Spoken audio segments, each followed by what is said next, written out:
Hi everyone, good evening. It's 7 o'clock. Let's get started with the Q&A session. Before we start, just want one of you to post in the chat window saying that the audio, video, everything is right, and so we can proceed from there. Super. Thanks, Manikandan. We'll get started. This is the usual Q&A session. So if you have any questions related to MBA admissions, where to do an MBA, when to do an MBA, questions about GMAT preparation, any of those things, please post it in the chat window. I'll take them in the order in which they appear, and I'll keep answering them. And we'll start with, we have a first question from Advait Shivasva. Minimum 2 hours, how can I devote every day? How much time will it take to crack GMAT? Right. See, 2 hours a day is definitely doable. The more important thing is, don't think of it as some 2 hours every day. It's probably what you need to look at it as, like, you fix those 2 hours every day. It could be 1 hour in the morning, 1 hour in the evening, and it's not just any random 1 hour.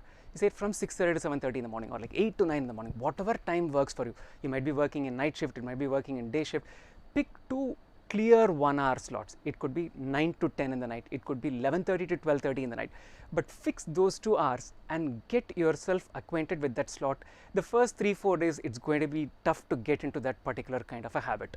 The moment you get that habit, the rest of your life starts working around that habit. Let's say you work, right? You are at office from 10 to 5 or 10 to 7 in the evening, right? 10 in the morning to 7 in the evening.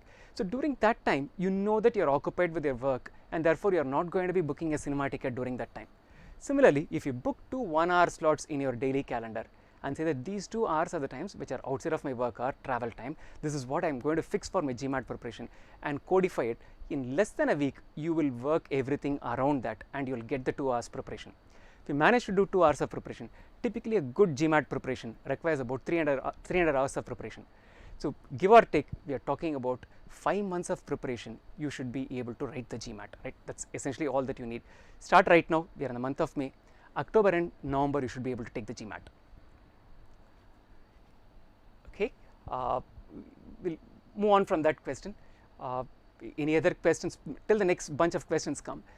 Had a very interesting question one of our students threw at me last live online class. Lots of action happening in the entire stock market arena. So he was wondering whether it's a good time to do an MBA now that the stock markets are crashing the world, or in India, outside India, right? The whole point to keep in mind is, an MBA is not something where you make a bet as a day trade, right? It's not something you take a position in the morning and then you try to get out of the position in the evening and try to make sense out of it. Stock markets might be good today, stock markets might be bad today. We are talking about an MBA as an investment for a duration of probably 30-40 years in your career. So you might graduate at a time, you might get into an MBA when the markets are bad. When you graduate, the markets could be very, very good, or it could be vice versa.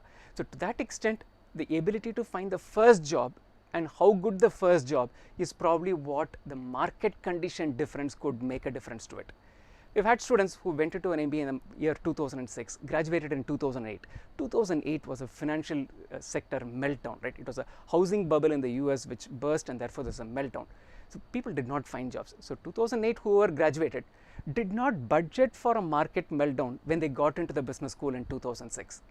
But did they not find a job? Yes, it was initially difficult. They did not get a job probably for 2-3 months from the time they graduated, but eventually they got a job. The first job probably was not what all of us dream as a dream MBA job, but less than 2 to 3 years from the time they graduated, they were in an on par position as what they would have been had the markets been good. The market is very good as it was at the time of recruitment for this year. People who graduated in 2022, they had brilliant placements, be it in India, be it outside India. Summer placements in certain schools were like very, very good. For summer placement, they were making sign-on bonuses, which was unheard of. So you graduate when the market is that good. Your initial starting salaries might be really good. The offers that you get might be multifold, but that is only for the first job, be it extremely good or extremely bad. Subsequently, it irons out, it evens out in about 3-4 years time.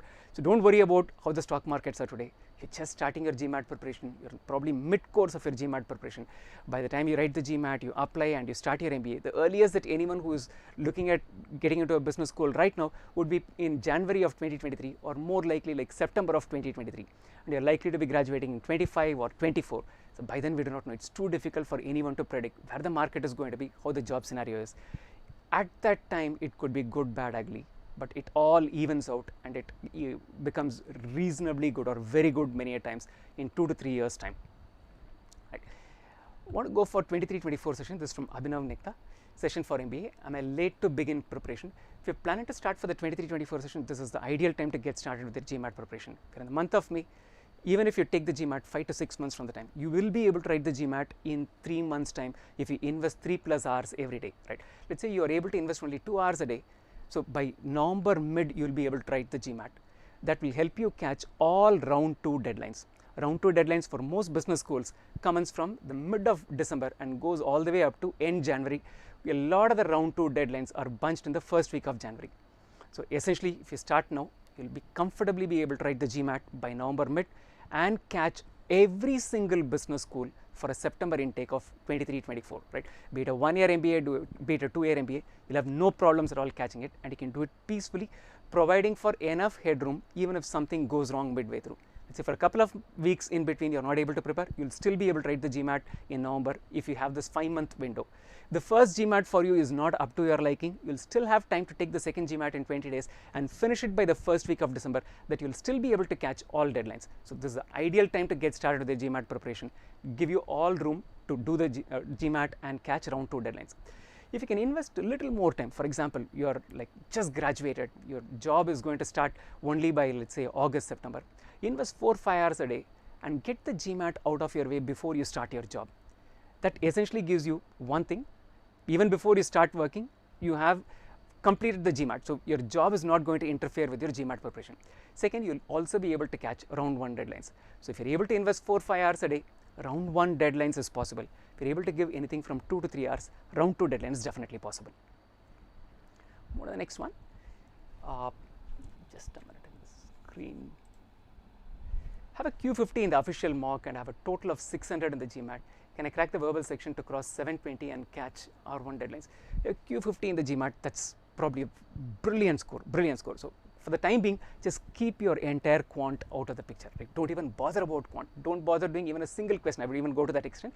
But keep the engine chugging a little bit. Do 3-4 questions every now and then, and keep the entire thing well oiled. So you don't have to worry too much about the quant section at all, right? You probably, if you're in the 600 with the Q50, you are in the V22s or early 20s. Pick your entire GMAT preparation for verbal into 2 different components, right? First, keep the component as SC component. Invest about 20-25 days and focus only on SC. You're trying to catch round 1 deadlines. Round 1 deadlines are by first week of September. We have clear 3 months to write the GMAT and then also have some time to do the application essays. So 15 days, just focus only on sentence correction.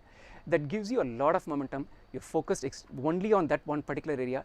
That the gain that you get, the compounding effect that happens by just focusing on one thing is phenomenally good. Then subsequently invest another 15 days only on critical reasoning. When you're doing each of these things, just identify key areas. For example, if you're starting with critical reasoning, just don't do a question without understanding the core of how critical reasoning works. I'm sure you would have done it, but if you're not, any critical reasoning argument starts by identifying what the conclusion is. If you've been doing it any other way, you probably had a wrong starting point, right? Similarly, when it comes to sentence correction, there are like certain things which you necessarily will have to watch out for.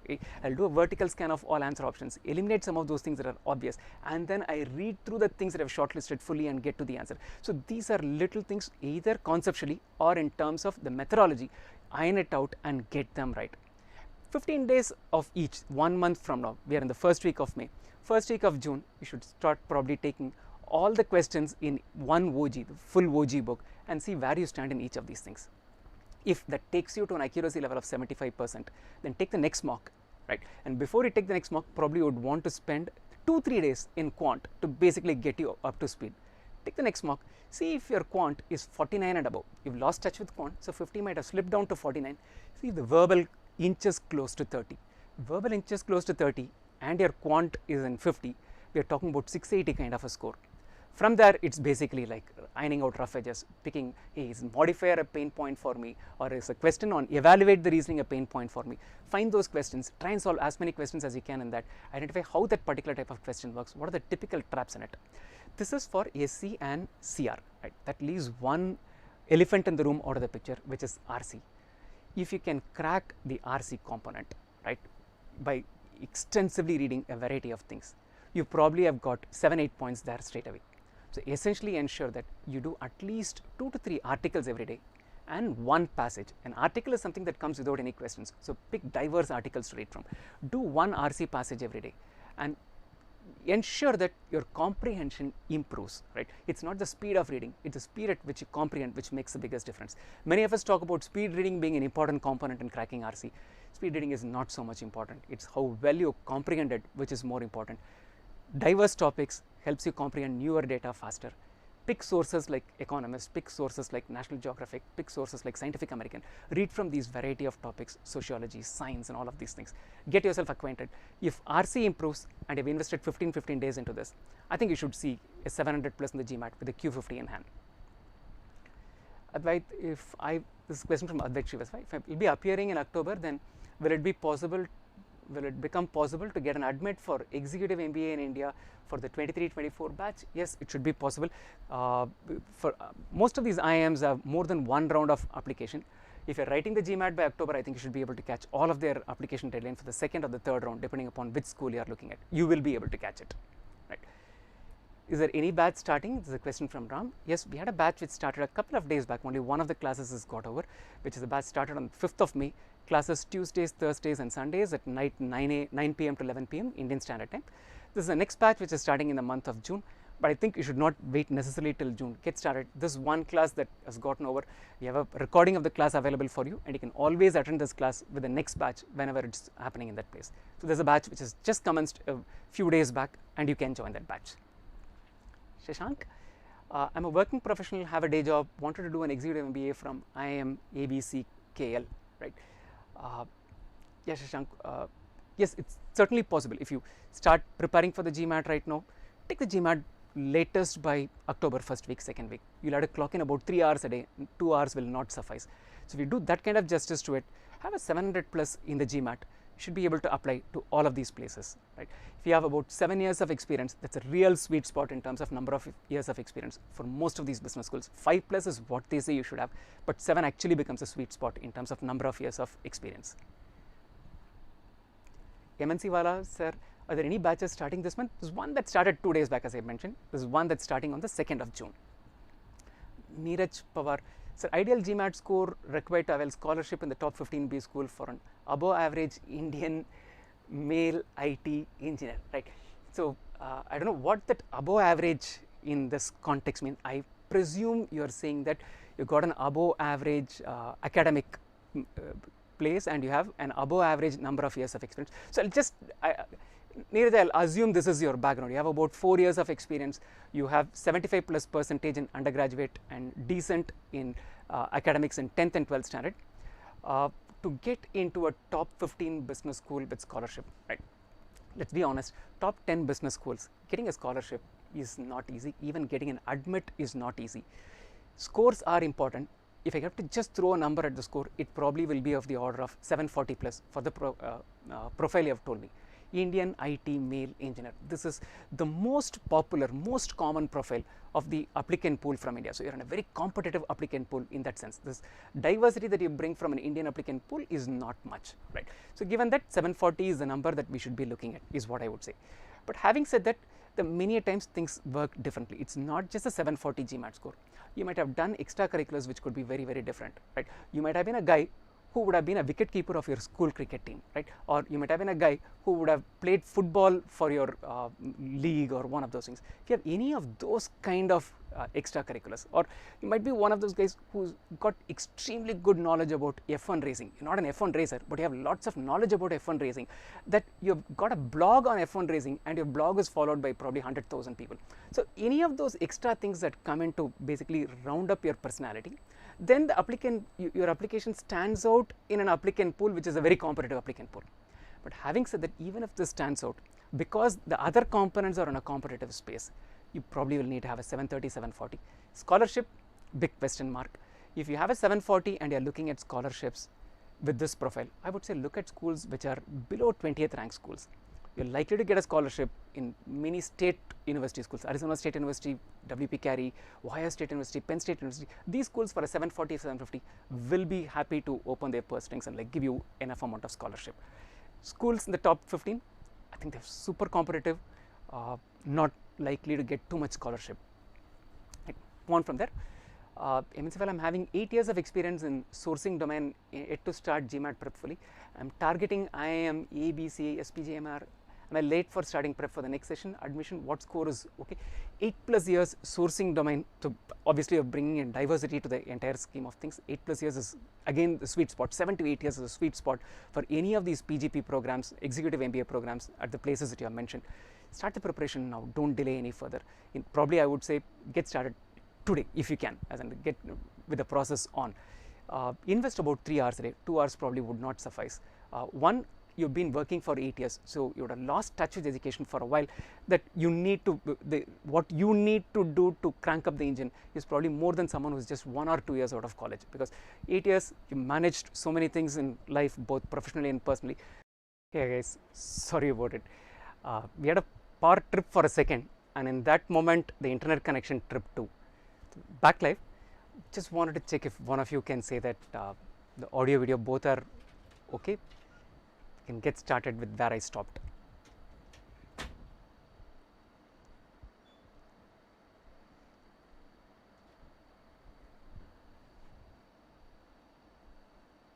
Thank you, thank you. I don't know which question I stopped. Kind of was I answering questions of Advait? So the most important thing, Advait, is to get started with actually solving questions yourself, be it quant, be it verbal.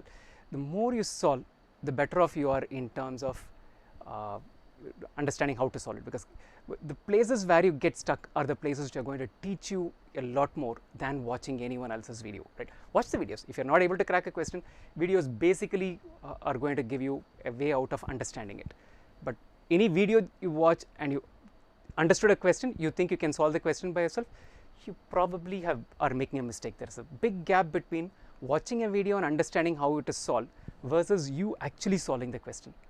So even if you're learning from a video, try and solve the question after shutting down the video all by yourself. If you're able to do it, then that's probably when you have learned how to go about it, right? What are the next ones? Manikandan's follow-up question. How effective will an admission essay editing service be helpful post GMAT to secure an admit and hopefully a scholarship? Essay editing is, I would definitely suggest, if you've got a good GMAT score and you're applying in a year, there is a least of the investments that you should be making, right? The whole point is, many times when you are not used to understanding what a business school expects from an essay, that admission essay that you are writing, we tend to write anything without really giving much thought to it. This is a well-oiled industry in a way, right? People who are applying to any serious applicant will take help from some form of application editing service. It could be a company which is offering it, it could be a tutor who is offering it. At some level, pick someone who has gotten into a business school already, who knows how this entire thing is done, and then get your essays edited, right? You'll be applying to probably 5-6 business schools. It's going to cost you upwards of about $300 per school, including the GMAT score, the application fee, your language score, and multiple other things that go into it. So 5 to 6 schools, you're talking about $1,500 at least in the application fee. Getting your essays edited would probably cost you a similar sum of money. It will cost you anything from $1,000 to $1,500 to get essays edited for most of these schools in a meaningful way. There are obviously the super expensive ones which will charge you about $5,000, and there are ones which will probably charge you 8 to 10,000 rupees, which probably are not going to be necessarily the greatest ones. Pick something which is of the order of, which is good, which has got reviews. You know those people have gone into a business school, they themselves have made it to a business school. Those are the kind of places which will help you actually fine tune your application essay. That would help actually do 2 things. One, structure your thought itself as to why you want to do an MBA and therefore get clarity on your goals and careers, and it would also present your story in a cohesive fashion. It would not be from A to G to X to A to B. It wouldn't go here and there. It would have a good flow. It will present your case, your story in better light. So we're not saying anything which is not your story, but the same story can be presented in one way and another way, and the second way is probably going to look a lot better than the other one, right? So we've seen enough Netflix web series, some which are like the story might not be anything great, but the way it has been handled would make you watch it. The other one, we are having a better story, but it was not handled so well that we may not probably want to watch it. The same thing happens with essay editing too. So notwithstanding when you apply, where you apply, take essay editing service from someone. It definitely is something which you should not go without, right? What are the next one?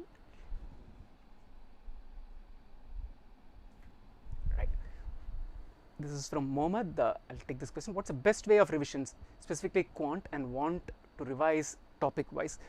Looking at quant, categorize the quant topics into probably ABC, right? When you want to revise, right? There are two parts to revising it. One, ABC topic wise. Finish the A category topics, which are the most important ones. If I have to give a list of the A category topics, these would be number properties, inequalities, geometry, coordinate geometry, right, and statistics. These are things which I would categorize as category A topics, which will easily account for half the number of questions that you see in the GMAT quant section.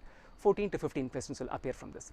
Then there are the B category topics, which would be things which include the word problems from rates, persons, ratios, profits, speed, distance, time, work time, those kinds of questions, linear equations, quadratic equations, the likes, right? So finish these are the B category topics. Then there are the C category topics. Of course, in GMAT, every single question matters, so we cannot leave them out. So I would put these topics into that. I'm handling this as a C category topic not because of it not being important, but in terms of the order in which you should go. Permutation, combination, and probability, I would like you to keep it in the last set when you're revising, because many times permutation, combination, probability are places which end up being roadblocks for people in terms of making a progress. So I want you to do the important ones first, and then do the things which you can really move fast and finish it, and then keep the tougher ones and the not so important ones to the last, right? Permutation, combination, probability, if you keep it to the end, you're likely to get probably 2 to 3 questions max in permutation and probability taken together out of the 31 questions. So if you find that you're running short of time for the entire revision, you're not leaving too many things out of your revision exercise. Also topics like functions, topics like arithmetic progression, geometric progression, right? These are things which you don't get too many questions, so you can keep them toward the end and you can just quickly revise them if required. Don't get stuck with revising a tough topic like permutation or probability and end up wasting too much time. Once you are done this part 1 revision topic wise, as you had mentioned, run through the entire official guide. There are 3 official guide versions which are there. One is a main book which has got about 900 plus 990 questions, right? Do the quant there. A large part of the questions both in the problem solving and data sufficiency are easy questions. Of the 252 odd questions in the problem solving, I would say easily 200 questions are questions which would not take you more than 45 seconds to a minute. 50 out of the 250 questions, most of them toward the end, are questions which are really good questions. It will be 650 plus level questions. So those would give you a lot of practice, and that's not going to be topic wise. Invest a lot of time in DS. Even if it's an easy question, there are enough places where we might trip and get things incorrect. So invest time in that. Subsequently move on to the quant review book that has about 300 questions, definitely worth doing it. And lastly, also get questions from the advanced GMAT OG book. It's 150 quant questions, really tough questions, very, very, very interesting questions. All of them are 700 plus level questions is what I would say. Those questions actually push you to the, as in like beyond your comfort zone, make you think, and they have been retired GMAT questions. So there's a likelihood that you could get 1 or 2 of those questions out of the 31 that you're having. So getting practice of those will also help you. So do topic wise revision, as I mentioned, by categorizing topics as ABC, and then subsequently run through all 3 versions of GMAT. Serious about GMAT, there's no way you can go into a GMAT examination without doing all 3 OGs. Right. I've answered the second part of your question also, Mohammed. Move on from there. Right.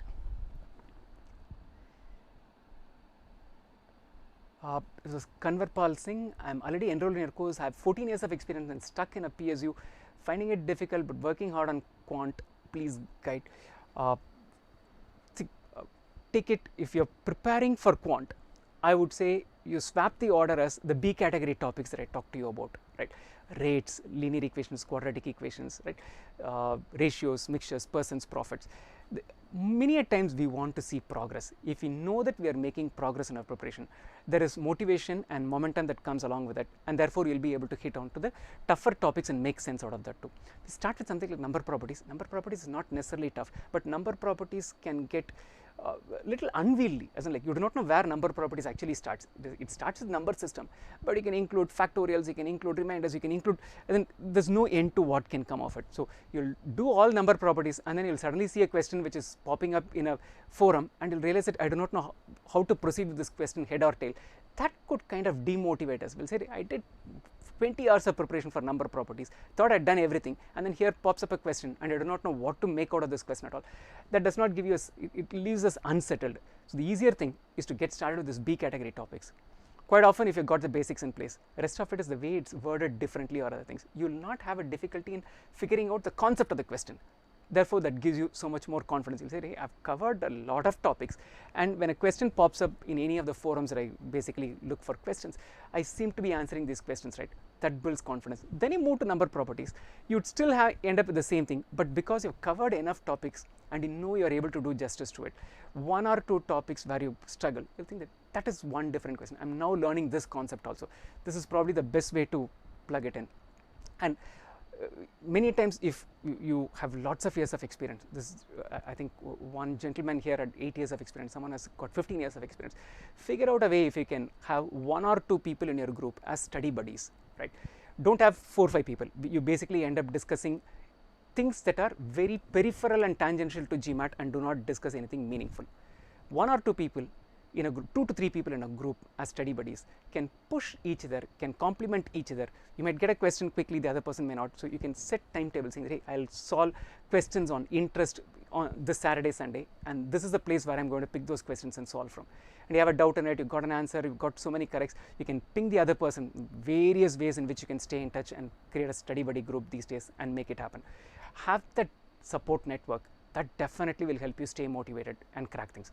We've had people in the past who've always done this. We had a gentleman by name Anand who had 17 years of experience. He actually had study buddies of 2 kids, as in 2 kids in the sense guys who graduated from college and fresh out of college. And all 3 of them got great scores.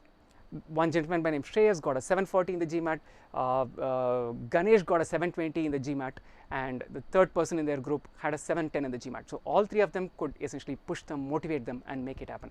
So create a small study buddy group, not bigger. Anything more than 3, you're not going to find value in it. Right. Move on from there. Rohit Srivastava, 3 years of experience in localization industry as a project coordinator, over 4 years of experience in NGO, good experience in sports still class, 6.7 CGPA in BCom honors from DU. I think profile is definitely good. One, diversity. It's not as someone I think Neeraj Pawar had mentioned, Indian IT male engineer. This is a different profile. You've worked in different industries with a lot of experience in NGO. I would suggest if you can get a GMAT score upward of 700, this should open doors in many schools. I do not know where you are looking at, whichever geography you are looking at. Any geography that you are looking at, 700 plus should open doors for you. I do not know whether you have started a GMAT preparation. If you have started, good. If you have not started, give yourself anything from 3 to 5 months. If it's 3 months, you need to invest 3 to 4 hours a day. If it's 5 months that you have that kind of luxury, it's sufficient if you invest 2 hours a day and probably invest 4 hours each day during the weekend and like ramp it up. So you'll be able to do justice to your GMAT in 5 months' time. Right. Take the next question. Neeraj Pawar, sir, how to cross V30 mark? I'm finding it very difficult. My quants is around Q50. Good chunk of what I mentioned to I think one other gentleman had this Q50 and 600 overall score. You're probably better off than him because you have a V30 which is you're on the 680 mark. See, V30 to V37 and a Q50 will easily get you to the 730 mark. So 730 and 700 is just 30 points difference in one way looking at it, but it's a significant difference in terms of you would put a lot of applicant behind you in that sense. So work toward, again break it into 3 parts. I'm not going to give you a timetable.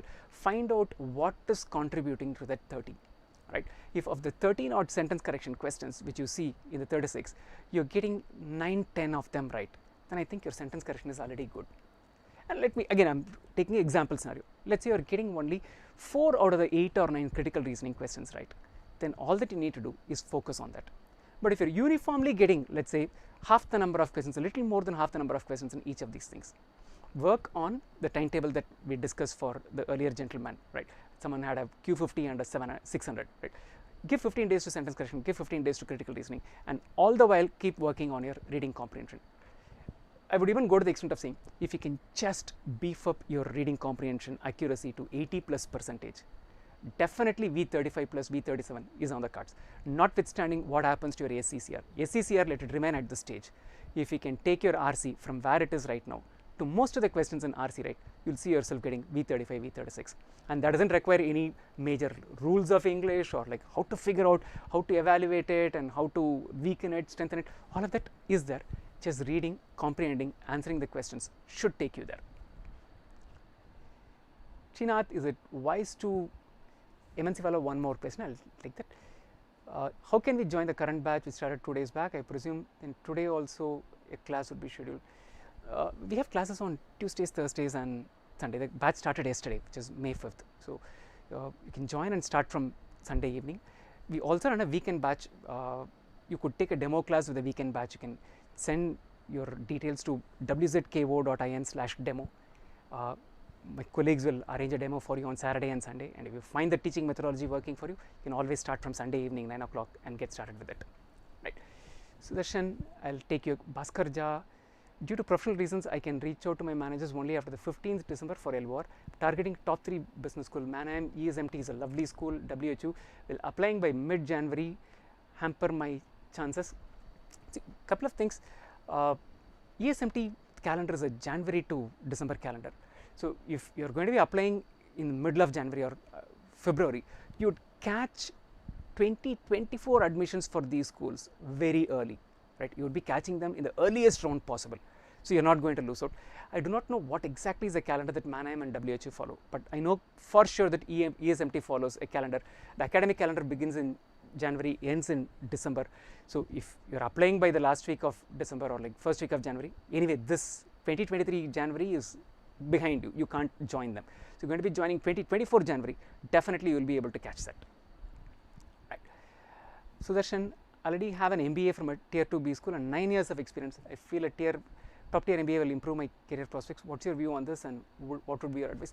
Certainly, if you can afford the 1 or 2 year investment and also the investment in terms of money, certainly makes a lot of difference. But enough people have done that.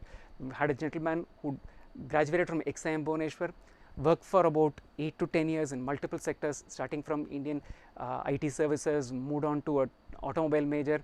He was in fact a part of the Wizako group for a while in a tutor capacity, and then he got a 750 in the GMAT and 337 in GRE, went to Ohio State University with a full tuition fee waiver for his MBA, did a second MBA and has joined Deloitte and is doing very well in life. So second MBA at even something like 35 years is when he joined.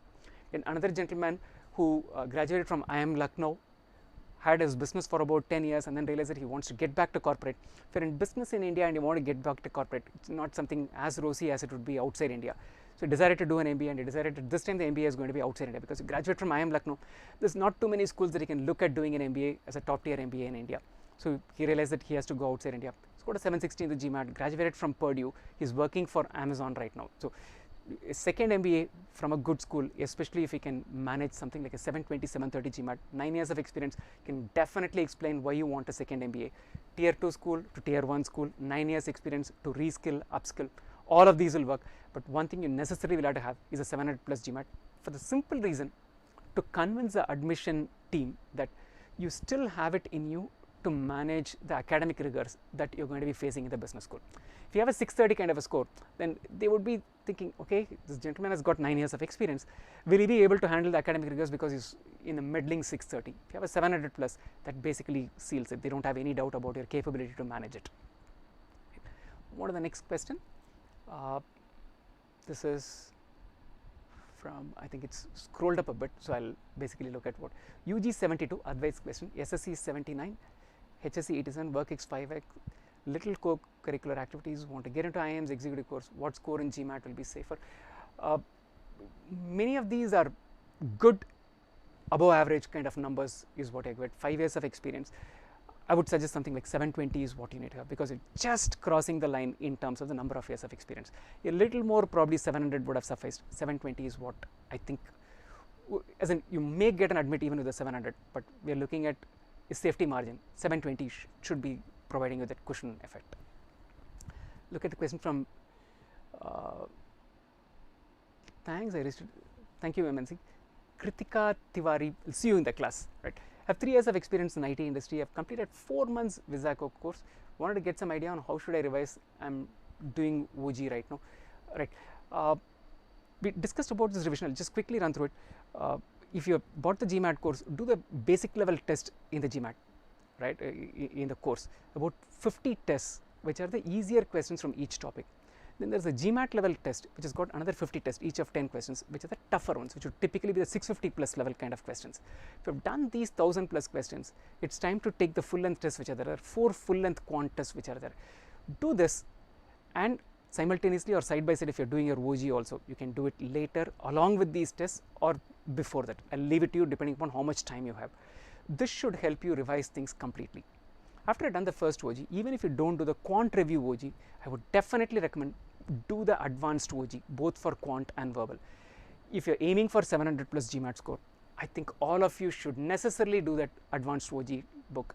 It gives you questions which are really questions, will make you think, will get acquainted with those level of difficulty questions. 700 plus questions in quant, you're probably likely to see 6 to 8 questions in the overall, right? But you need to know how tough it's going to be and need to be prepared for it. So definitely do that.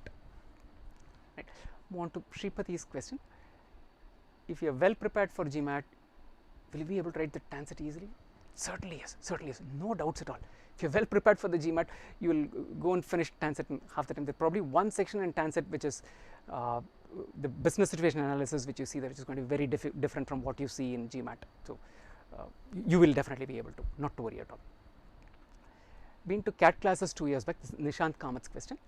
I don't remember the concepts now. Would this be a good time to start preparing? Looking to apply in September, or should I wait for December?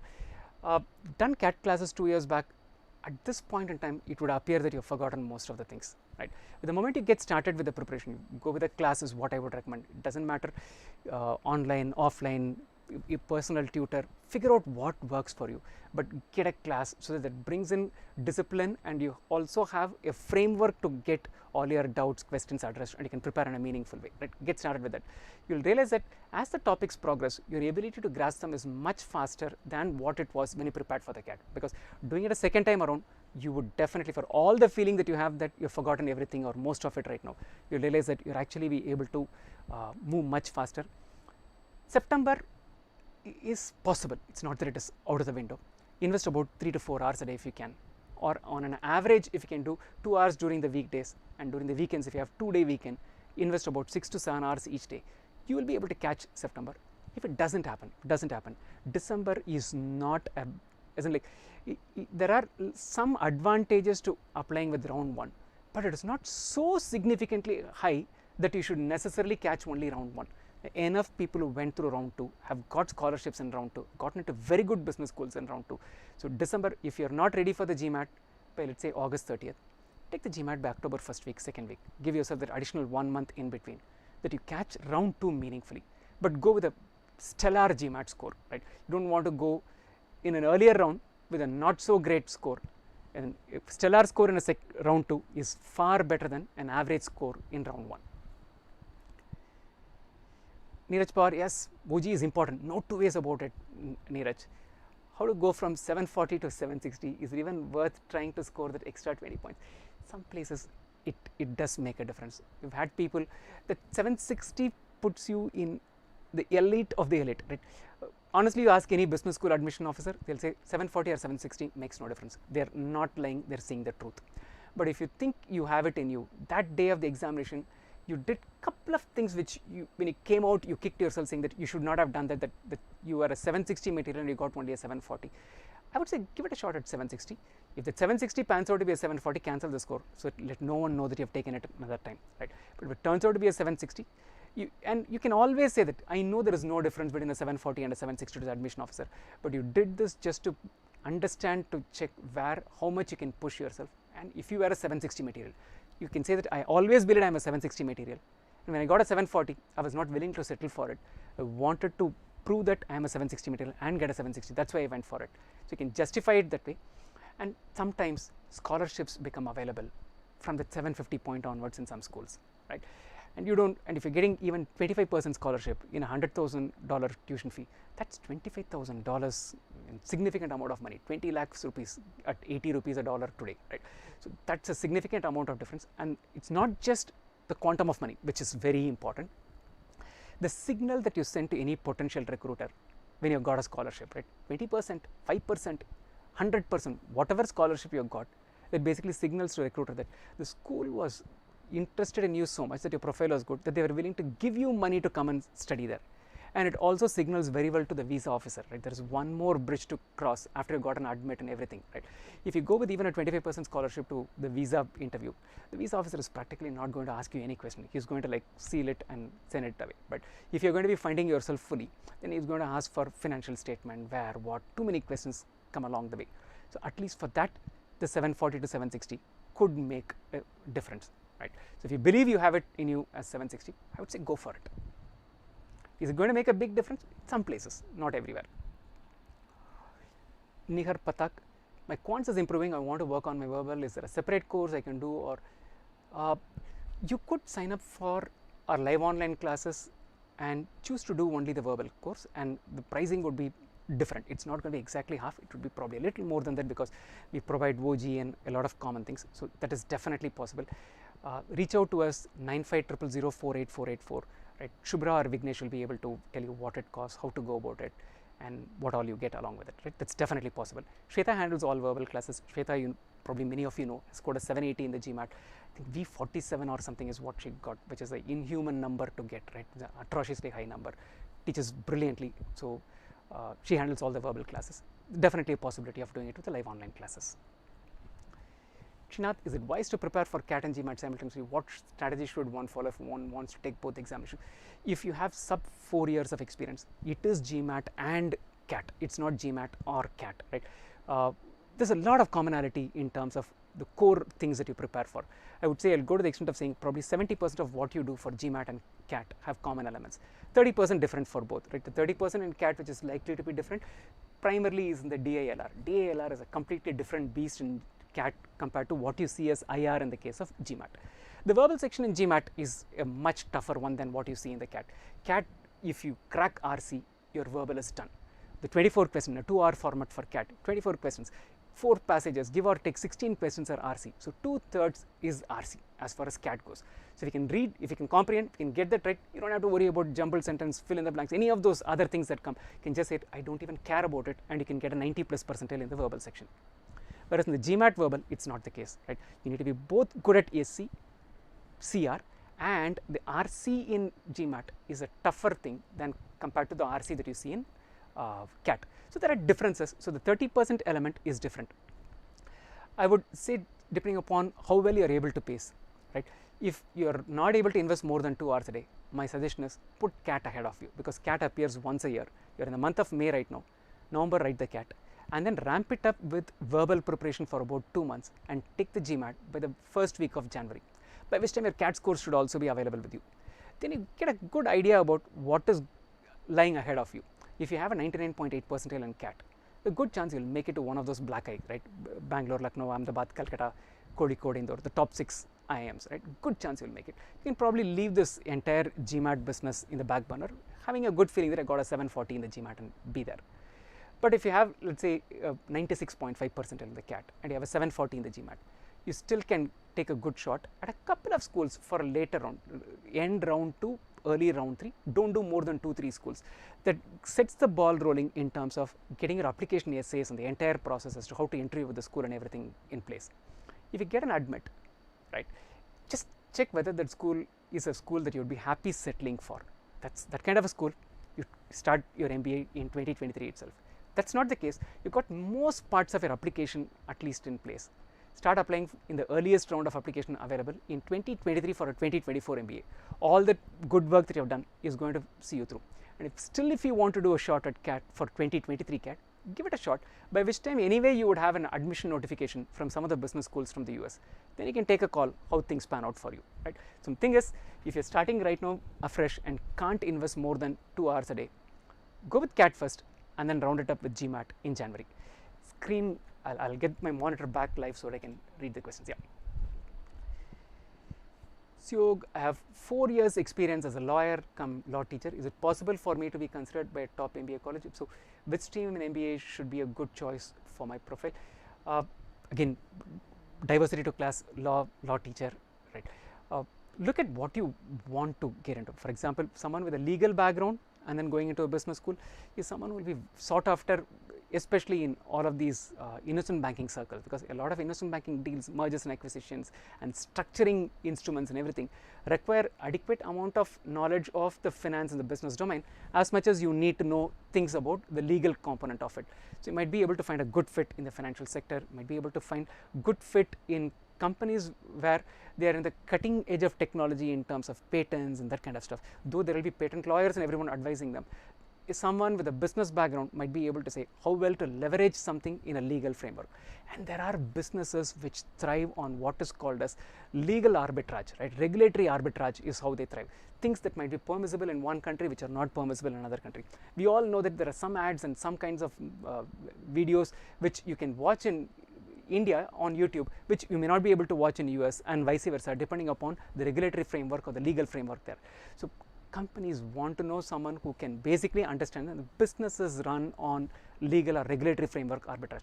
Quite a lot of places where you can find job roles which are unique, which are ideally cut out for you, and therefore extremely lucrative when you have a combination of both the legal aspect and the management angle to it, which probably may not be available to someone who does not come from a legal background at all, right? So tremendous opportunities await you. Hit Bera, interested in finance field but confused between MS Finance and MBA Finance. What are the good schools I should target currently having work experience of 1 year in IT field? See, MS and Finance, there are two types. One is the MS and quant finance, the quantitative finance part of it. Things like NYU Stern offers it. Those are courses which are math heavy. They are not the management stuff. They are the guys who do algorithmic trading, who write those algorithms, who number crunch. For want of a better word, they are the Einsteins of math. Those are the kinds of things. If you are that kind of a person, if you love math, if you do want to create those algo tradings and everything, then I think you should look at MS and Finance in such places. Those are quantitative finance. Otherwise, I would recommend do an MBA in finance, because it opens doors to many more things. It's a more generic thing. Even if you do an MBA in finance, right, you could move into allied territories later on. So if it's not quantitative finance that you are looking at, my recommendation is to look at MBA finance. Nishant Kamath, with Wizako online classes also help in college-based preparation like essays, interview press. Yes, we do have a package of assisting students in terms of their application essay rating. Again, the number 9500048484. Speak to Shubhra or Vignesh, they'll be able to help you out with this. We definitely have it, right? Shweta has gone through this process herself, and she's helped many students run through this. I've helped a lot of students in terms of their application essays. Between the two of us, we help students with their application essays. We take a handful of people each year, because it's only the two of us who work on this, so we don't have a large team working on your application essays. Help about 10 to 12 students every year. So once you're done with your GMAT, ready to apply, get in touch with us. If you haven't got too many people on the plate at that point in time, we'll definitely be able to help you. Right. Take Preeti's question. So I have 5 years of experience in IT, female engineer profile with 92% SSC, 89% HSC, 84% UG, awesome grades. How likely will I get into the top 20 B schools, and how about scholarship? What GMAT will help? Top 20 B schools, a couple of things. One, some of the things, it's useful to have background. One, your profile is good, right? Academics is brilliant. You have 5+ years of experience. That itself puts you in a sweet spot in terms of number of years of experience. Notwithstanding the fact that you're from the IT sector, the roles that you do in the IT sector could probably make a difference. And schools are talking about bringing in gender diversity. So probably a 700+ GMAT score itself will open doors for you. If you have a 720+ with scholarships, there's a lot of likelihood. I would say schools like McCombs, Keenan Flegler, right? These are the schools, USC Marshall. If you have a 720, 730 GMAT score, you're likely to get scholarships. Ram, like STEM MBA, is there something in European schools? No, they don't have anything. The STEM is a very US concept. Right time to give GMAT, first deadline in September for Europe B schools. If you're talking about September deadlines for Europe B schools you want to catch, I think you should take the GMAT by end August. So 3 months of preparation is the runway you have to complete your GMAT. Right. So guys, I think managed to get all your questions answered. In case I missed something, just please ping us. You can send this question again on WhatsApp to us, 9500048484. Definitely answer the question either through an audio note or through a written thing and send it to you. Thank you for being a part of this session. As I had mentioned, some of you had asked, we started a batch yesterday, so there's only one class that is done. So if you still want to sign up for it, it's definitely possible. Get started with your GMAT preparation. Either you, with 3 to 4 hours a day, you might be able to do a 3-month preparation, be done with it. But if you're able to invest only 2 hours a day, give it 5 months, you'll be able to catch round 2 deadline, and round 2 deadlines are still meaningful deadlines to get into business schools with scholarships. Right? We're going to have one more session this month itself, which is on the 20th, which is today is 6th, right? So 20th, which is a Friday, we have a session, and we have a guest in that session. Shweta or I will host the session. The guest is from GMAT itself. We have one Ms. Upashana. She is the GMAT product manager of South Asia in GMAT. So if you have all questions about the GMAT exam itself, the process and anything, she'll be able to help you out and answer the queries for you, right? We will also be there to answer any questions regarding B schools and generic preparation component of it. The exam end of it, if you have any question, Ms. Upashana is like, who better than someone from GMAT to answer that question? So you can just look at any questions that you have about, hey, can I send a score to more than 5 schools, 2 schools, online GMAT, offline GMAT, which one to choose, which not to choose. She's probably the best person to help you with all of those information. Best wishes for your GMAT preparation, and see you on Friday if I host it. Otherwise, Shweta will host that session and walk you through that.